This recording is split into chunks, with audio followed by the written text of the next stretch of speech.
अस्सलाम वालेकुम बच्चों, कैसे हैं? ठीक ठाक हैं आप लोगों ने? फिर बेटा टेस्ट अटैम्प्ट कर लिया मोशन एंड फोर्स का। आज हम डिस्कशन करेंगे मोशन एंड फोर्स की। मुझे तो आप जानते ही हैं, आपको मैं फ़िज़िक्स टीच कर रहा हूँ और लेक्चर्स आप लोग ले रहे हैं, वहाँ पे आपके साथ गपशप होती है। यहाँ पे ज़रा डिस्कशन में हम टू द पॉइंट बात करेंगे, क्योंकि डिटेल हमने चैप्टर के लेक्चर्स में पढ़ ली हुई है। ठीक है बेटा? आइए देखते हैं कि किस क्वेश्चन का क्या आंसर बनता है। जी बेटा, फर्स्ट क्वेश्चन है हमारे पास, an athlete completes one round of a circular track of radius R in 40 second, what will be the displacement at the end of 2 minutes. एक एथलीट जो है वो एक सर्कुलर ट्रैक का एक राउंड जो है वो 40 सेकंड में कवर करता है, यानी कितना टाइम पीरियड हम ले सकते हैं? 40 second time to complete one round trip जी। और टोटल टाइम अगर वो 2 मिनट दौड़ता है, यानी 120 सेकंड, तो बताएं उसका टोटल डिस्प्लेसमेंट कितना होगा। तो आप पहले फाइंड कर लें नंबर ऑफ राउंड ट्रिप्स, तो उसके लिए आप फार्मूला लगाएंगे total time over time period.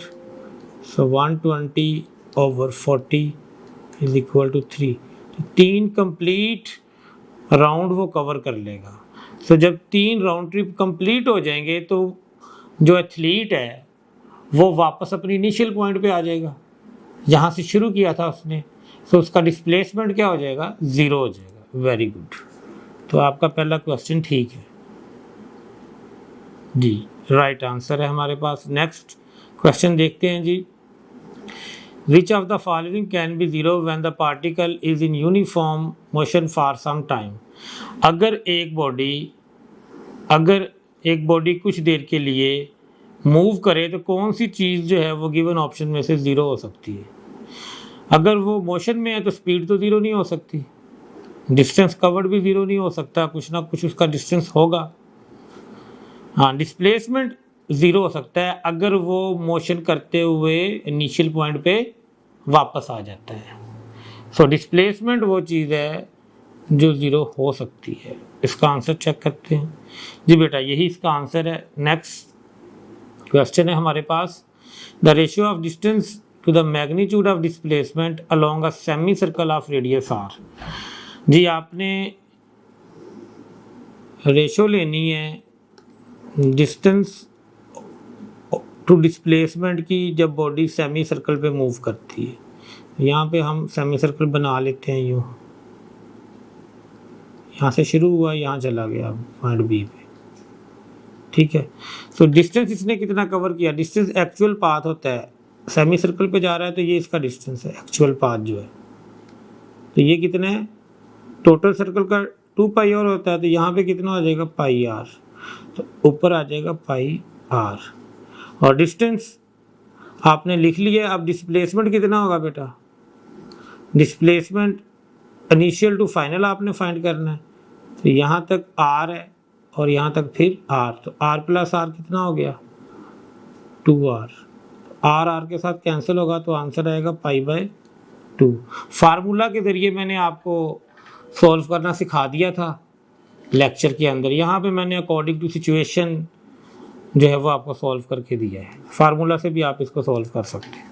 तो राइट ऑप्शन आपके पास बीटा बनती है। नेक्स्ट क्वेश्चन देखते हैं जी। A particle starts from centre O towards A, then moves along AB and stop at B. If radius R is equal to 100 meter, then displacement of the particle जी। तो situation ये है कि यहाँ से एक बॉडी मूव करना शुरू करती थी, ये इनिशियल पॉइंट है, यहाँ से वो गया पहले पॉइंट A पे, फिर वो A से किधर गया? B पे, यहाँ आके वो रुक गया, तो ये फाइनल पोजीशन है। तो initial to final shortest path ये बनेगा और ये रेडियस के बराबर है, और रेडियस कितना दिया हुआ आपको? 100 मीटर। सो आपका राइट ऑप्शन क्या बनेगा? 100 मीटर। 100 मीटर डिस्प्लेसमेंट वो पार्टिकल कवर करेगा जी। नेक्स्ट क्वेश्चन है, थ्योरेटिकल है। Length of path of particle is equal to magnitude of the displacement of that particle, shape of path possible. ये बेटा हम लोगों ने जब डिस्टेंस एंड डिस्प्लेसमेंट को पढ़ा था तो वहाँ आपको बताया था कि डिस्टेंस सिर्फ एक सिचुएशन में बराबर हो सकता है डिस्प्लेसमेंट के, अदरवाइज डिस्टेंस हमेशा ग्रेटर देन होता है डिस्प्लेसमेंट के। सिर्फ तब बराबर होगा अगर जो शॉर्टेस्ट पाथ है वही एक्चुअल पाथ हो। तो उस केस में जो पाथ की शेप है वो कौन सी आ सकती है बताएं? सर्कुलर होगी, आर्क ऑफ अ सर्कल होगी, पैराबोला होगी या स्ट्रेट लाइन। तो डिस्प्लेसमेंट हमेशा स्ट्रेट लाइन में लेंगे ना, सो स्ट्रेट लाइन आपके पास आंसर आएगा। ठीक है बेटा, नेक्स्ट देखते हैं। The distance covered by a body in time T starting from rest is, अगर एक बॉडी रेस्ट से स्टार्ट करे यानी उसकी इनिशियल स्पीड 0 है तो वो टी टाइम में कितना डिस्टेंस कवर करेगा? तो डिस्टेंस का फार्मूला लिख लें, s is equal to v i t plus half a t square. V i को 0 पुट करें तो डिस्टेंस कितना आ गया? Half a t square. So alpha is the right option. Next देखते हैं बेटा। The acceleration of a body rolling downwards on a frictionless surface inclined at an angle of 30 degree with the horizontal is, एक body है वो एक inclined surface के ऊपर role करते हुए नीचे आ रही है। इसमें आपने एक्सेलरेशन बताना है जबकि वो 30 डिग्री इंक्लाइंड है सरफेस जिसके ऊपर बॉडी रोल करती है। तो इसका शॉर्ट फार्मूला मैंने आपको ड्राइव करके दिया था लेक्चर में, a is equal to g sine of theta, और यहाँ थीटा कितना दिया हुआ है? 30 डिग्री। तो g की वैल्यू 9.8 और यहाँ पर आप साइन 30 की वैल्यू पुट करें वो आएगी 1/2, 2 पे डिवाइड करें तो 4.9 मीटर पर सेकंड स्क्वायर हमारा आंसर आएगा। ठीक है बेटा, नेक्स्ट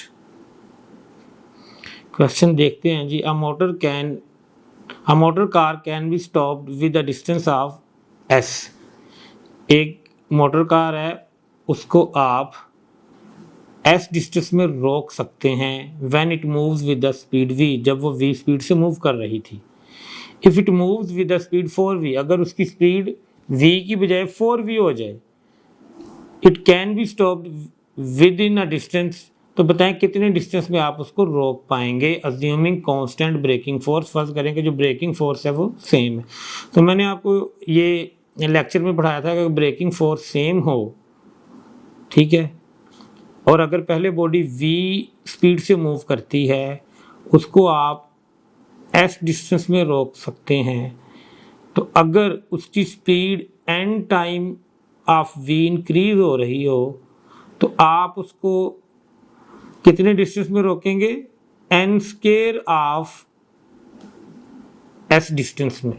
तो यहाँ पे आप देखें आपकी स्पीड v से 4v हुई है तो n की वैल्यू कितनी आ गई?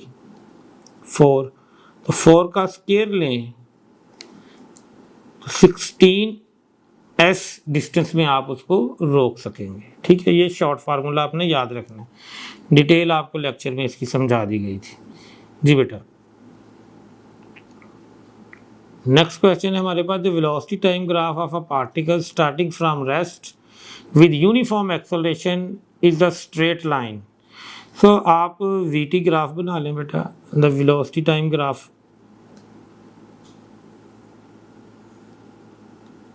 टी वी, और स्टार्टिंग फ्रॉम रेस्ट है यानी 0 टाइम पे 0 स्पीड थी, और एक्सेलरेशन क्या है? यूनिफॉर्म एक्सेलरेशन है। तो यूनिफॉर्म एक्सेलरेशन हो तो स्ट्रेट लाइन आएगी आपके पास यूँ। ठीक है, सो ये ग्राफ है।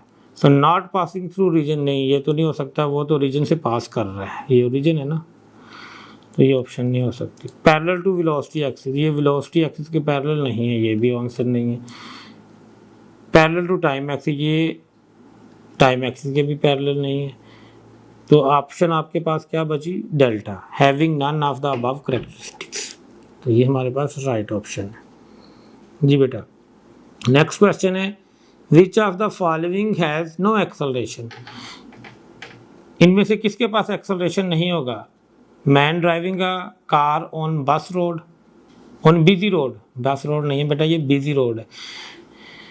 Man driving a car on busy road, rock rolling down a mountain, a luggage in flying airplane, a car on a rough road.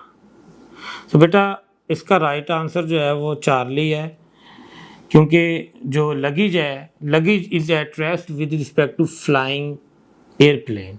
In all other three options the movement of body is involved. ठीक है, so सिर्फ Charlie option इसका right answer है। Next देखते हैं बेटा, which of the following changes when particle is moving with uniform velocity. Particle uniform velocity से move कर रहा हो तो कौन सी चीज चेंज हो रही होगी? स्पीड तो चेंज नहीं हो सकती, वेलोसिटी यूनिफॉर्म है, वेलोसिटी भी नहीं हो सकती। वेलोसिटी अगर यूनिफॉर्म है, एक्सेलरेशन तो वैसे ही जीरो होगा, चेंज क्या होना है उसने? तो ऑप्शन क्या बचती है आपके पास? पोजीशन वेक्टर, डेल्टा ऑप्शन है आपके पास। उसकी time to time position change हो रही है क्योंकि बॉडी मूव कर रही है। नेक्स्ट बेटा, in case of average velocity body में फॉलो। तो मैंने आपको लेक्चर में बताया था कि एवरेज वेलोसिटी जो होती है ये हमें मोशन और पाथ ऑफ मोशन की कोई इंफॉर्मेशन नहीं देती। ठीक है, तो कोई भी पाथ हो सकता है, स्ट्रेट पाथ भी हो सकता है, कर्व भी हो सकता है, वेरिएबल भी हो सकता है। ऑल ऑफ अबव हमारा राइट ऑप्शन होगा। Rain is falling vertically downwards with the velocity of 3 kilometre per hour. A man walks in the rain with the velocity of 4 km per hour. The raindrops will fall on the man with the velocity.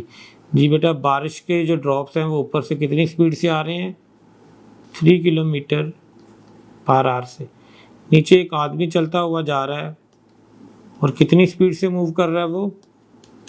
4 kilometre per our से। सो ये perpendicular motion आ गई। Perpendicular motion में relative velocity का formula क्या बताया था? VAB क्या था? VA² plus VB²। इसमें वैल्यूज इंसर्ट करें तो आपके पास राइट ऑप्शन आएगा डेल्टा। जी चेक कर लेते हैं, राइट आंसर आपका क्या है? डेल्टा ही है। जी बेटा, नेक्स्ट क्वेश्चन है हमारे पास, two bodies with masses ma and mb are moving with equal kinetic energy. The ratio of their linear momentum will be। बेटा इसका शॉर्ट फार्मूला आपको बताया था, जब काइनेटिक एनर्जी कांस्टेंट होती है तो मैंने आपको मोमेंटम और मास का शॉर्ट फार्मूला बताया था। PA/PB किसके बराबर था? √MA/√MB। इसके हिसाब से हमारा राइट ऑप्शन क्या बनता है? चार्ली। ठीक है बेटा, नेक्स्ट क्वेश्चन है, when a force of 4 Newton acts on a mass of 2 kilogram for a time of 2 second, what is the rate of change of momentum. अगर एक 4 न्यूटन की फोर्स 2 किलोग्राम की बॉडी के ऊपर 2 सेकंड के लिए अमल करे तो rate of change of momentum क्या होगा? आपने पढ़ा हुआ है कि फोर्स जो है वो बराबर होती है rate of change of momentum के। तो rate of change of momentum क्या है? फोर्स के बराबर ही है। फोर्स कितनी दी हुई है? 4 न्यूटन। तो आपके पास बीटा जो है वो राइट आंसर है। जी बेटा, आगे देखते हैं question, consider the acceleration velocity and displacement of a tennis ball as it falls to the ground. एक टेनिस बॉल जो है वो ऊपर से नीचे आ रही है ग्राउंड की तरफ, यहाँ पे आप कह लें कि ग्राउंड है। तो आपने इसकी एक्सेलरेशन, वेलोसिटी और डिस्प्लेसमेंट तीनों को कंसीडर कर लेना है। As it falls to the ground and bounces back, जब ये यहाँ पे आके टकराएगी और बाउंस बैक होगी यानी ऊपर की तरफ वापस जाएगी, directions of which of these changes in the process. तो इन तीनों में से एक्सेलरेशन, डिस्प्लेसमेंट और वेलोसिटी में से किस किस की डायरेक्शन चेंज होगी? तो बेटा एक्सेलरेशन जो है वो ड्यू टू ग्रेविटी है और वो तो हमेशा डाउनवर्ड होगा। नेगेटिव लेते हैं और हमेशा क्या होता है? डाउनवर्ड होता है, नीचे आए या ऊपर जाए। ठीक है, तो एक्सेलरेशन की डायरेक्शन तो चेंज नहीं होगी। हाँ, वेलोसिटी की डेफिनेटली चेंज हो रही है और डिस्प्लेसमेंट की भी चेंज हो रही है। तो राइट ऑप्शन क्या बन रहा है? Displacement and velocity. याद रखिएगा, ग्रेविटी की वजह से एक्सेलरेशन हमेशा वर्टिकली डाउनवर्ड होता है। ठीक है, तो उसकी डायरेक्शन चेंज नहीं हो रही, चाहे बॉडी नीचे आ रही है चाहे ऊपर जा रही है। एक्सेलरेशन ड्यू टू ग्रेविटी हमेशा वर्टिकली डाउनवर्ड ही रहेगा जी। नेक्स्ट क्वेश्चन देखते हैं जी। A stone is thrown with a speed of 20 meter per second at an angle of 60 degree with the ground. The speed of stone when makes an angle of 30 degree with the horizontal. आपने एक stone को फेंका है 60 degree angle बनाते हुए 20 metre पर second की speed से। अगर हम उसको अगर हम उसकी स्पीड फाइंड करना चाहें जब वो एंगल बनाए 30 डिग्री विद द हॉरिजॉन्टल, तो बताएं स्पीड क्या होगी। स्पीड आपने फाइंड करनी है। तो ये प्रोजेक्टाइल मोशन वाला केस बन गया आपके पास कि आपने इसको यूं फेंका है, ठीक है, और हॉरिजॉन्टल के साथ 60 डिग्री का एंगल बन रहा है। तो ड्यूरिंग प्रोजेक्टाइल मोशन आपके पास आपको बताया हुआ है कि x component of velocity constant होता है। तो आप लिख सकते हैं एक्स कंपोनेंट होता क्या है, v cos थीटा। तो आप लिख सकते हैं v1 cos theta 1 is equal to v2 cos theta 2। तो यहाँ पे आपने v1 कितना लिया 20 cos ऑफ 60, v2 कितना आपके पास फाइंड करना है, और cos थीटा कितना है, थीटा 2 जो है वो 30 डिग्री है। तो आपके पास 20 इंटू 1/2 आ गया cos 60 की वैल्यू, v इंटू और ये √3/2 होती है। तो 2 के साथ कैंसिल हो गया, अंडर रूट इधर आ जाएगा, तो v क्या आ जाएगा 20/√3। सो 20/√3 जो है वो आपके पास राइट ऑप्शन है। ओके, अपने क्वेश्चन काउंट करते जाएं कितने ठीक हुए हैं अभी तक। सारे ठीक हैं, वेरी गुड। नेक्स्ट देखते हैं जी। Newton's third law concerns the forces of interaction between two bodies. Which statement relating to the third law is not correct. कौन सी ऑप्शन करेक्ट नहीं है, तो इनको पढ़ लेते हैं जी। अल्फा ऑप्शन है the two forces must be of the same type, ये तो ठीक है। एक्शन और रिएक्शन जो होते हैं वो हमेशा सेम टाइप के होते हैं। The two forces must act on different bodies, correct है, ये भी आंसर नहीं हो सकता। The two forces are always opposite in direction, ये भी आंसर नहीं हो सकता। The two forces are equal and opposite, so the bodies are in equilibrium. Equal भी होती हैं, ऑपोजिट भी होती हैं, लेकिन इक्विलिब्रियम प्रोड्यूस नहीं कर सकती, क्योंकि एक्शन और रिएक्शन जो हैं ये इक्वल एंड ऑपोजिट तो हैं, but they act on different bodies. तो वो डिफरेंट बॉडीज पे एक्ट कर रहे हैं, इसलिए इक्विलिब्रियम प्रोड्यूस नहीं करवा सकते। तो आप इस वर्ड को फोकस करेंगे आइंदा, ठीक है जी, यही राइट आंसर है। नेक्स्ट देखते हैं जी। The rate of change of momentum of a body falling freely under gravity is equal to its impulse, kinetic energy, power, weight. तो बेटा rate of change of momentum जो होता है वो एफ होता है, और एफ को आप डब्ल्यू की फॉर्म में लिख सकते हैं। तो आप कह सकते हैं कि फ्रीली फॉलिंग बॉडी जो है उसका rate of change of momentum उसके वेट के बराबर होगा जी। नेक्स्ट देखते हैं जी। Two railway trucks of basis m and 3m moves towards each other. दो रेलवे ट्रक्स हैं और दोनों वो मूव कर रहे हैं एक दूसरे की तरफ, ठीक है, दोनों एक दूसरे की तरफ मूव कर रहे हैं। लेट्स सपोज जो m है वो यूं मूव कर रहा है और 3m वाला इस तरफ मूव कर रहा है। Two railway trucks of masses m and 3m moves towards each other in opposite direction with velocity 2v and v। इसकी velocity 2v है और इसकी v है। These trucks collide and stick together। ये जब collide करते हैं तो एक दूसरे के साथ stick together हो जाते हैं, जुड़ जाते हैं। What is the speed of the trucks after the collision? तो इनकी combined velocity कितनी होगी? तो combined velocity मैंने आपको फार्मूला लिखवाया था, v कंबाइन क्या था बेटा,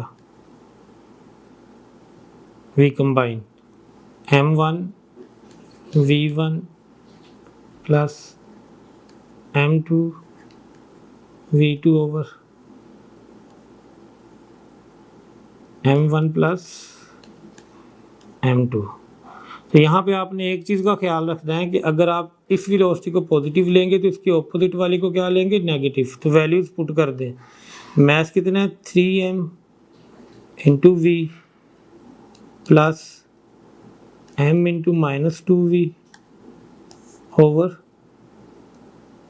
3m प्लस m। तो 3v, यहाँ पे हमने m नहीं लिखा, m लिख लें यहाँ पे, 3mv होगा, 3mv minus 2mv over 4m। कितना हो जाएगा, 4m हो जाएगा, 5 लिख दिया था मैंने। इसको सॉल्व करें तो 3 में से 2 गए तो ऊपर क्या आ गया, mv और नीचे 4m। तो v कंबाइन आपके पास क्या निकल आई, v/4। जी, एक ऑप्शन अभी रहता है आपके पास, डेल्टा ये था, और आपके पास राइट ऑप्शन क्या बन रहा है, अल्फा, v/4 आएगा। ठीक है बेटा, नेक्स्ट देखते हैं। A balloon is acted upon by 3 forces: weight, upthrust and sideways force due to the wind, as shown in the diagram. What is the resultant force on the balloon? तो balloon के ऊपर 3 forces हैं, ये आप देखें, 10 Newton upward है, 7 Newton downward है, और साइडवे वाली कितनी है, 4 न्यूटन। तो 10 और 7 न्यूटन ऑपोजिट हैं, तो रिजल्टेंट अपवर्ड आएगी 3 न्यूटन, और ये साइडवे वाली आ गई 4 न्यूटन। अब आप पाइथागोरस थ्योरम लगा के हाइपोटेन्यूज की वैल्यू निकालेंगे तो आपके पास रिजल्टेंट आएगी 5 न्यूटन। ठीक है, तो राइट ऑप्शन क्या होनी चाहिए, 5 न्यूटन, और यही है जी। नेक्स्ट क्वेश्चन है हमारे पास, which graph best shows the variation with time of the momentum of a body accelerated by a constant force।